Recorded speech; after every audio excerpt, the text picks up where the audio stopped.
Shalom, salam sejahtera. Senang bisa berjumpa lagi dengan saya dalam renungan firman Tuhan hari ini. Mari kita berdoa terlebih dahulu. Tuhan, terima kasih untuk kesempatan yang indah mendengarkan firman-Mu. Terangi hati kami supaya kami dapat mengerti firman-Mu dengan baik. Dalam nama Tuhan Yesus kami berdoa. Amin. Filipi 4 ayat 8. Jadi akhirnya saudara-saudara, semua yang benar, semua yang mulia, semua yang adil, semua yang suci, semua yang manis, semua yang sedap didengar, semua yang disebut kebajikan dan patut dipuji, pikirkanlah semuanya itu. Demikian firman Tuhan. Tema kita menata pikiran. Saudara-saudara yang terkasih dalam Tuhan, kita perlu menata kehidupan kita. Kita perlu menata waktu kita. Kita perlu menata perkataan kita. Kita perlu menata pola hidup kita, pola tidur, pola makan, dan lain sebagainya. Tetapi juga yang tidak kalah penting, kita perlu menata pikiran kita. Karena pikiran atau pola pikir kita, itulah yang akan mempengaruhi sikap kita, karakter kita, bahkan juga tindakan kita. Nah, bagaimana supaya kita bisa memiliki pikiran yang berkenan kepada Tuhan? Maka Filipi 4 ayat yang ke-8 merupakan hal yang sangat penting yang ditekankan oleh Rasul Paulus kepada orang-orang percaya. Apa yang harus kita pikirkan? Pertama disebutkan, pikirkanlah semua yang benar. Saudara-saudara, kebenaran yang sejati adalah firman Tuhan.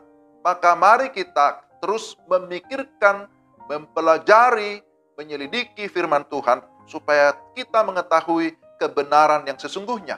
Jangan mengisi pikiran kita dengan hal-hal yang bersifat mitos, yang bersifat khayal, yang bersifat sesuatu yang sebenarnya menyesatkan. Nah, ini hal yang pertama. Lalu dikatakan semua yang mulia. Semua yang mulia berarti kita memikirkan hal-hal yang bersifat kudus. Memikirkan hal-hal yang masih berkaitan dengan etika yang baik, kesopanan. Tidak memikirkan hal-hal yang kasar, yang jorok, yang cabul, yang tidak sopan. Hal itu harus dibuang, tapi harus sekali lagi digantikan dengan hal-hal yang memang bisa menyenangkan Tuhan. Kita tidak bisa berkata, nggak apa-apa, nggak ada yang lihat pikiran saya kan? Tetapi jangan lupa, Tuhan Maha Tahu. Lalu semua yang adil. Semua yang adil menunjukkan kepada apa yang sesuai dengan aturan atau prinsip keadilan. Kita harus adil.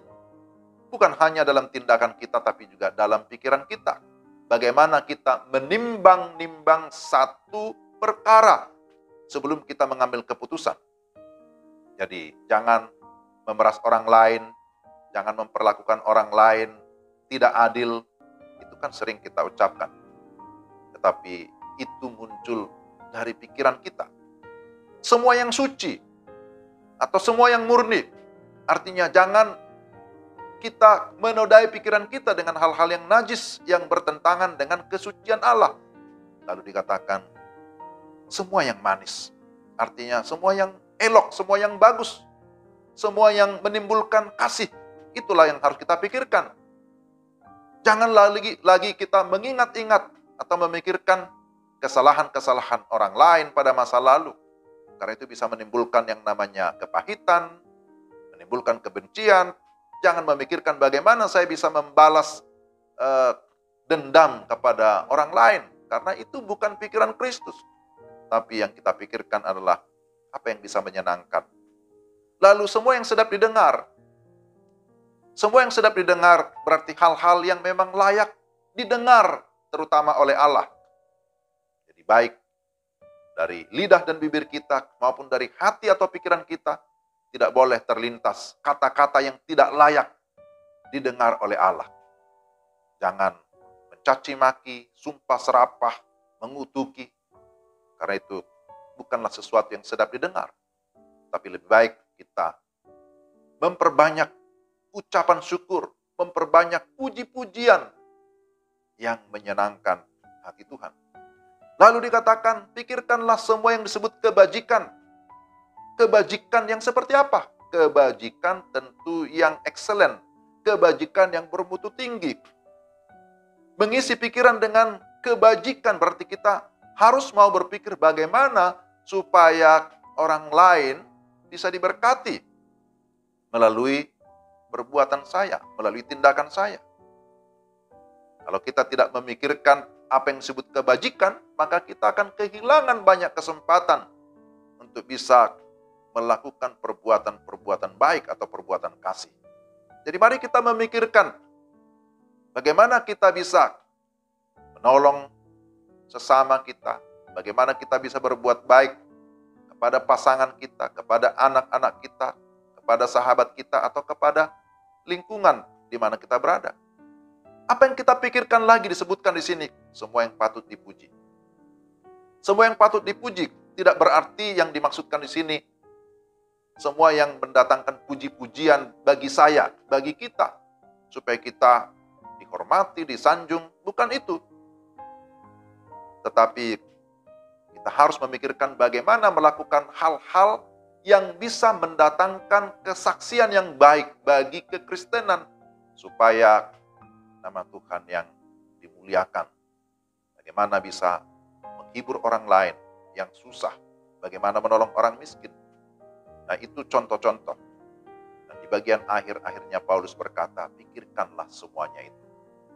Ini merupakan perintah yang sifatnya harus dilakukan secara terus-menerus, sehingga menjadi sebuah kebiasaan atau habit yang baik.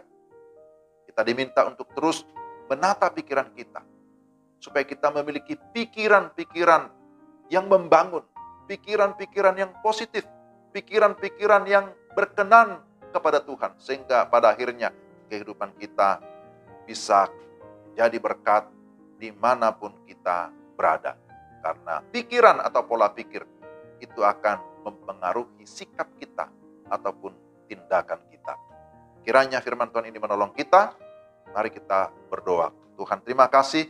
Kiranya Tuhan memberikan kami kemampuan berpikir yang benar, sesuai dengan kebenaran firman-Mu, sehingga yang keluar dari perkataan ataupun tindakan kami adalah hal-hal yang sesuai dengan apa yang Tuhan mau.